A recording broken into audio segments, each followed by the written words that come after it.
Hey guys, it's Misty Burmeister here.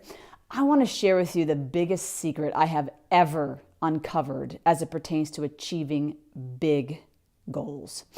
I actually learned it in the process of stumbling over and eating a massive humble pie, a big one, in preparation for going after my first ever marathon, which was in Philadelphia, the city of brotherly love, which is totally what that city is, by the way. Incredible experience.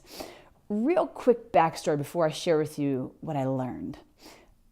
5 years ago, I just learned to swim. And the reason I learned to swim is because my hip hurt and I heard swimming might help. As it turns out, it did. I literally did not know how to even put on a swim cap.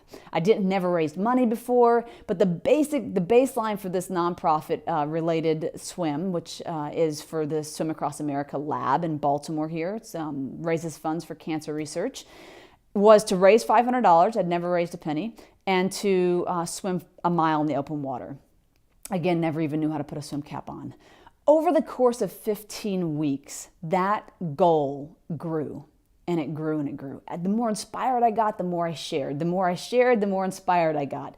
And it just grew and it grew and it grew. And ultimately, 15 weeks later, I swam 3 miles and I raised $3,000. I felt so good to accomplish that.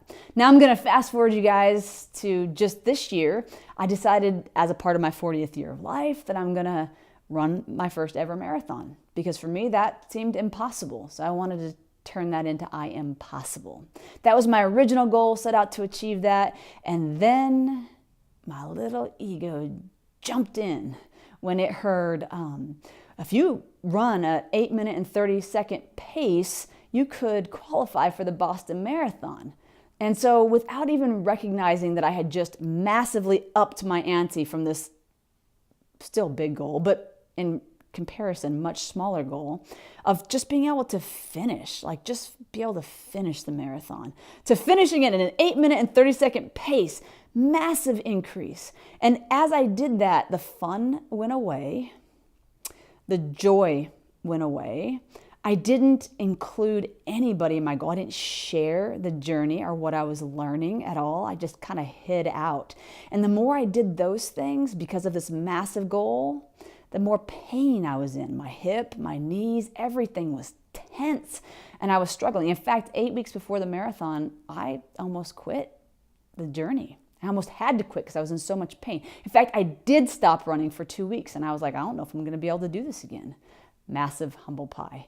Now, fortunately, at that mark, I found a physical therapist that was extraordinary, and then she introduced me to a lot of people, and I got lots of feedback and advice and suggestions and got involved with other runners and started having a lot more fun. Decreased that goal way back down to just being able to finish was enough. It didn't even need to be in any time frame. Just finish the run. That would be enough. To just finish the run. There was no shoulds involved anymore. There wasn't I should be able to finish in an 8:30 pace. I could have fun again.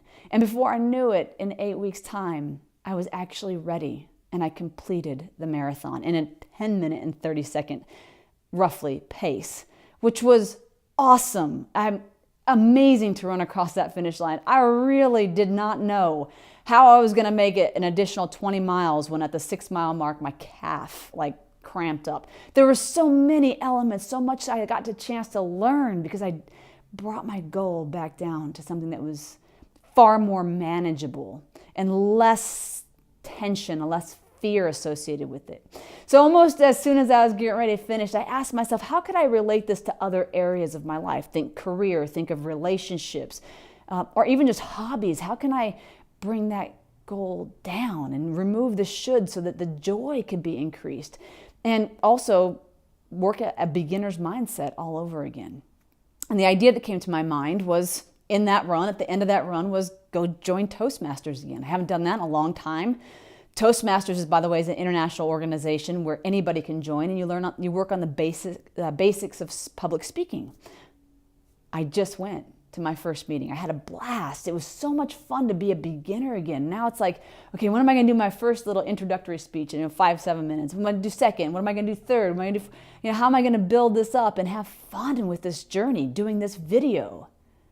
All right, you guys, you can probably hear that there's a lot more joy for me in doing these videos and in preparing for my other speeches that I get a privilege of doing, keynote speeches and such, I want to ask you, what goals are really important to you?